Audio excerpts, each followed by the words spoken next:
이번 주 C레벨 라운지 시작합니다.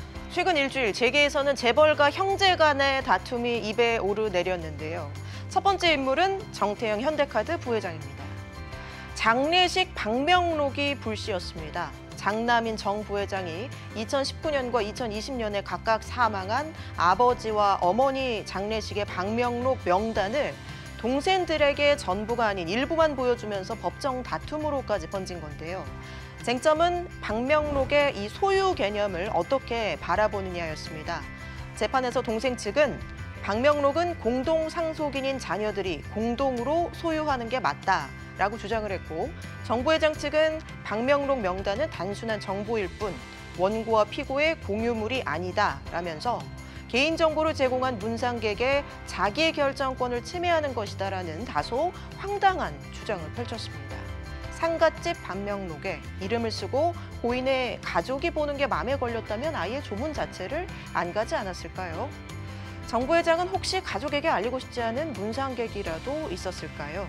여하튼 법원은 장례식 관습과 방명록 성격 등의 방점을 두고 정 부회장 동생들의 손을 들어줬습니다. 장례식 방명록 갖고 형제가 법정에서 으르렁거린다. 어찌 보면 황당한 일이기도 합니다. 그런데 황당한 일 또 있습니다.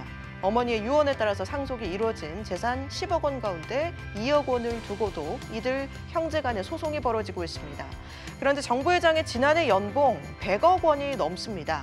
결국 감정 문제라는 얘기인데 가족 간의 속사정이야 알 수는 없겠지만 볼썽사나운 일입니다. 정 부회장은 젊은 감각이 돋보이는 금융권의 CEO이자 정몽구 현대차 명예회장의 사위로 널리 알려져 있지만 입시 명문인 종로학원, 현재 서울 PMC를 세운 정경진 회장의 아들로도 유명합니다. 아버지의 학원 사업도 물려받으면서 기존의 경영진이었던 동생들과도 갈등이 불거졌는데요. 지난 2019년에는 동생들 가운데 한 명이 서울 PMC 대주주인 정 부회장의 갑질 경영을 막아달라며 국민청원을 올렸습니다. 정 부회장은 여기에 명예훼손 소송으로 맞섰습니다. 형제 간의 싸움에 눈이 멀어서 기업 이미지는 뒷전으로 돌린 거냐, 이런 눈총을 받기도 했습니다. 돈이 많다고 꼭 가족, 형제 간의 사이가 좋은 게 아니라는 사실, 숱한 재계 사례에서 확인을 할 수 있었는데요. 다음으로 보실 이야기도 역시 마찬가지입니다. 한국타이어 집안에서 벌어진 일입니다. 조양래 한국엔컴퍼니 명예회장의 장녀인 조희경 한국타이어 나눔재단 이사장이 아버지에 대한 법원의 한정 후견 개시 침판 청구, 기각 판정에 불복을 해서 항고를 했습니다. 지난 2020년 6월로 거슬러 올라가 보면 조 명예회장이 차남인 조현범 당시 사장에게 지주사인 한국테크놀로지그룹 주식 전부를 넘겼습니다.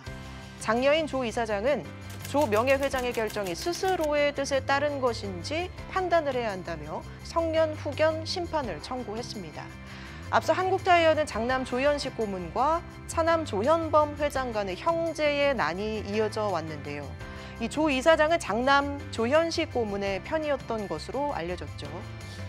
그런데 이 조 명예회장이 차남 조현범 회장을 사실상 후계자로 택하자 반발에 나선 것으로 보입니다.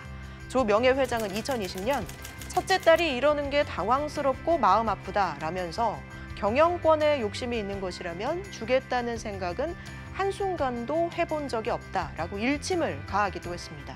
결국 법원은 기각을 했고 조 이사장은 불복을 했지만 자녀들 사이의 경영권 다툼은 사실상 일단락된 것으로 재계는 보고 있습니다. 다만 깔끔해진 경영권 분쟁의 뒤에 가려진 이 같이 나고 자란 형제의 남은 인생은 좀 씁쓸할 것 같습니다. 이번 주 C레벨 라운지는 여기까지입니다.